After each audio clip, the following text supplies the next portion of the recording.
I, 34F, have been married to Jacob, 36M, for nearly a decade. We met in college, bonded over late-night study sessions, and eventually built a life in a cozy suburban house. Jacob never spoke much about his family, except that he was on bad terms with his younger sister, Chloe, 33F. He claimed she was selfish, irresponsible, and had wronged him in many ways. Curiosity nagged at me, but Jacob always shut down any conversation about Chloe. I only knew that she lived in another state and that they hadn't spoken since before I met him. Over the years, small hints leaked through. At random times, Jacob would mention that Chloe had borrowed large sums of money but never paid him back, or that she'd caused drama with their parents. I felt uneasy about the negativity. However, trusting my husband, I believed Chloe must have done something terrible to sever ties so completely. One day, out of the blue, Jacob announced that Chloe reached out to him, wanting to reconcile.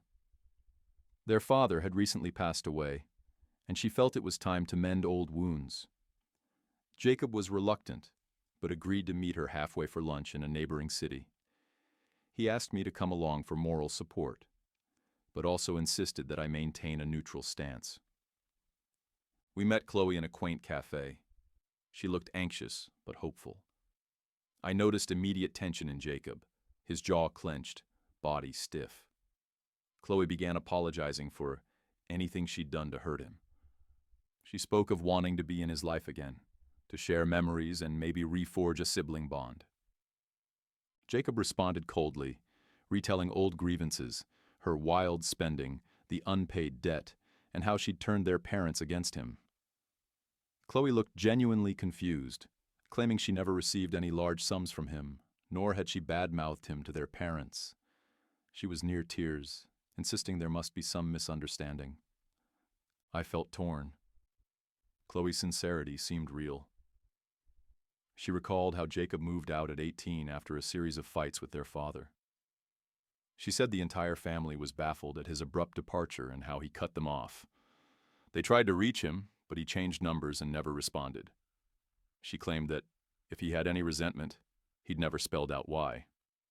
Jacob just scoffed, telling me privately later that Chloe was manipulative and trying to play the victim. Yet I couldn't shake the feeling that maybe the story he'd told me all these years was not entirely accurate, or was heavily skewed.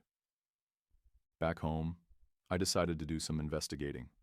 I found old emails in Jacob's rarely used account, some from Chloe, some from their parents. The tone didn't match Jacob's version. They were kind, worried messages, asking him to come home for the holidays, to talk things out. Not a single one mentioned money or conflict. Most ended with, "We miss you." I confronted Jacob, and he became defensive, accusing me of prying. He insisted the emails were attempts at guilt-tripping him. Feeling uneasy, I reached out to their mother, my mother-in-law, whom I'd never met because she lived abroad with her new husband. She was shocked to learn how Jacob had portrayed Chloe all these years. According to her, Jacob had a falling out with their father over an entirely different issue. He wanted to pursue music instead of going to med school, and his father forbade it. The argument escalated, culminating in Jacob leaving home in a rage. Chloe was only 15 at the time and had nothing to do with it.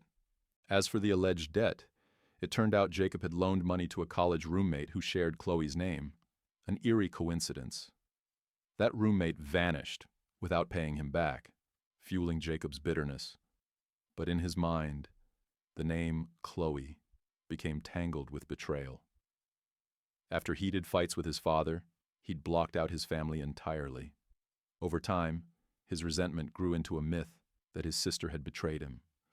It was a shocking revelation. Part of me wondered if Jacob had some psychological block, rewriting events to cope with the pain of his father's disapproval. But the result was the same. Chloe suffered the consequences of a false narrative. I wrestled with the moral dilemma. Should I keep Jacob's secret or tell Chloe the truth? She'd been trying to repair the relationship under the assumption she'd wronged Jacob. Meanwhile, Jacob was living with a deeply distorted memory of his past. I finally decided that Chloe deserved to know why she'd been vilified all these years. I invited her to our home when Jacob was out of town. Over coffee, I laid out the emails, told her about the confusion with the college roommate, and explained Jacob's father's ultimatum regarding medical school. Chloe cried, hugging me and thanking me for clearing her name. Chloe texted Jacob a long message, confronting him with the evidence. Furious and humiliated, he stormed back home early, yelling at me for betraying his trust. He insisted that the story I'd uncovered was a smear campaign, that Chloe and his mother had manipulated me. But deep down you could see cracks in his anger, fear, shame, confusion. Days later, Chloe blocked Jacob's number, telling me she couldn't handle his hostility anymore. She was done trying to reconcile. My husband spiraled into denial, depression, and eventually a kind of sullen acceptance that maybe he'd been wrong all along, but it was too late to fix. Jacob attempted one final apology email to Chloe, claiming he was willing to see a therapist to work through his issues. She never replied. She told me privately she needed a break from the drama to heal herself. That door, once tentatively open, seemed slammed shut. Our marriage is now on shaky ground. Jacob and I barely discuss his family, and the tension is palpable. He says I had no right to meddle, that I should have left things alone. But I can't stomach the idea that Chloe spent years blamed for something she never did. Nor could I stand by while Jacob clung to a false narrative.